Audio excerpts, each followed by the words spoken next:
इसके कैंडिडेट थे। देखिए, जुबली हिल्स में बाई इलेक्शन होने जा रहा है और यहां पर मुख्यमंत्री रेवंत रेड्डी है। तो बाई इलेक्शन होने जा रहा है जिससे ना सरकार बदलेगी, ना सरकार गिरेगी, ना बनेगी।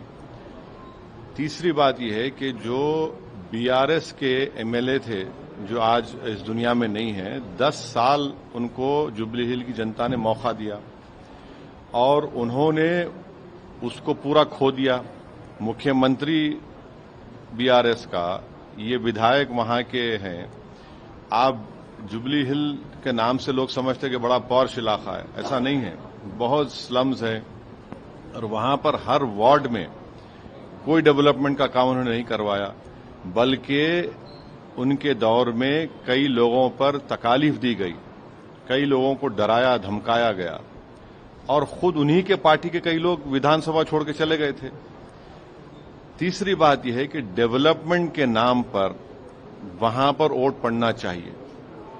चौथी बात यह है कि हम अपना कैंडिडेट नहीं खड़ा कर रहे हैं वहां पर, एमआईएम पार्टी का कैंडिडेट नहीं होगा, बावजूद इसके कि 2 वार्ड में हमारे म्युनिसिपल कॉर्पोरेटर कामयाब हुए वहां पर।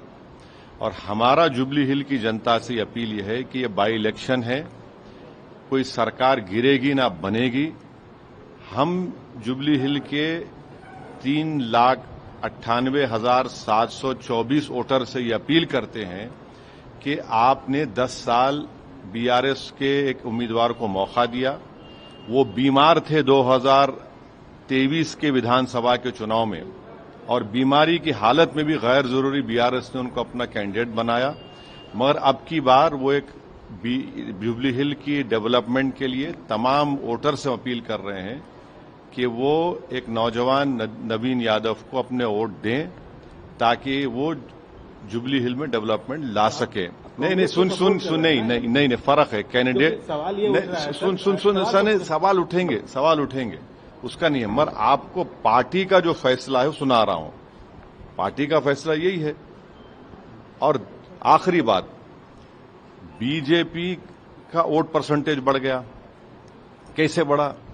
2023 के तेलंगाना के विधानसभा में बीआरएस पार्टी का वोट था 37%। 4-5 महीने के बाद जब पार्लियामेंट के इलेक्शन हुए, बीआरएस का वोट हो गया 15%।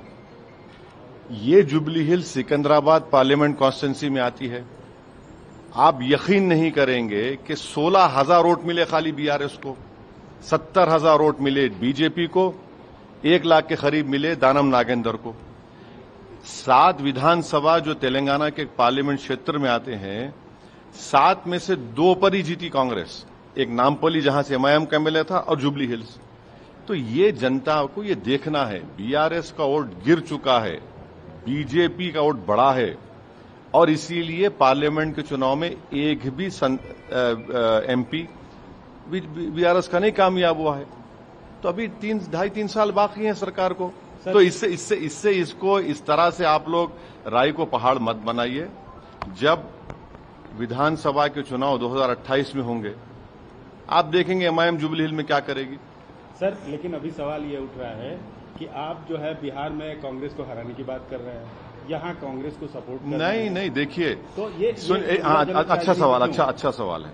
बिहार में अख्तरुल ईमान साहब ने, एमआईएम पार्टी ने लालू प्रसाद यादव को एक लेटर लिखा, जनाब खरगे साहब को लेटर लिखा, सीपीआई एमएल के जो लीडर है उनको लिखा और सीपीआई के लीडर को लेटर लिखा। लिखकर क्या कहा कि हमको शामिल करिए। फिर तेजस्वी यादव को लेटर लिखकर कहा कि हमको 6 सीट दीजिए। यहां पर सरकार बनाना है। बाई इलेक्शन की एक सीट को आप बिहार के 200 से ज्यादा विधानसभा की सीटों से मत मिलाइए और यहां पर गवर्नमेंट बनाना है बिहार में। तो हमने लेटर लिखा, वो लोग तैयार नहीं हुए, तो हम अपना चुनाव लड़ेंगे ना। हम तो 5 एमएलए वहां पर कामयाब हो चुके हैं हमारे, तो हम लोग वहां पर चंद्रशेखर आजाद रावण की पार्टी के साथ, जनाब स्वामी प्रसाद मौर्य साहब की पार्टी के साथ हम अलायंस में लड़ रहे हैं। तो इसको एक बाई इलेक्शन को उठाकर अगर आप कोई देख रहा है तो मैं उनकी सियासी इमेच्योरिटी पर कुछ नहीं कह सकता।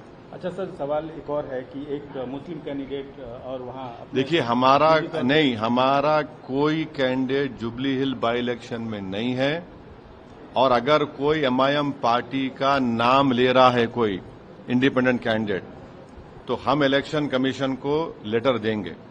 ना हमारे वीडियोज में फोटो इस्तेमाल करना, ना हमारा कोई नाम लेना, और अगर ऐसा कोई हमको बताया गया है उसका हम प्रूफ के साथ ईसीआई को अब कंप्लेन करेंगे। नहीं, आप चूंकि माइनॉरिटी की तरफ से एक तरह से इस चुनाव में रिप्रेजेंट कर रहे हैं, उनको सपोर्ट कर रहे हैं, एक माइनॉरिटी लीडर के खड़े होने छोड़ दीजिए ना, वो ऐसे बहुत लोग आते हैं, आते रहेंगे, उससे फर्क नहीं पड़ता। ऑफिशियली जो हमारा स्टैंड है वो हो चुका है, बोल चुके हैं आपके सामने। अब कोई गलत इस्तेमाल कर रहा है। अब बाज लोगों को क्या होता है कि ये लोग खुद में इतनी सलाहियत नहीं होती है, तो ये गैर जरूरी के हमारी तस्वीर को कोई वीडियो निकाल के आउट ऑफ कंटेक्स्ट लगा देना, ये गलत है। ये थैंक यू।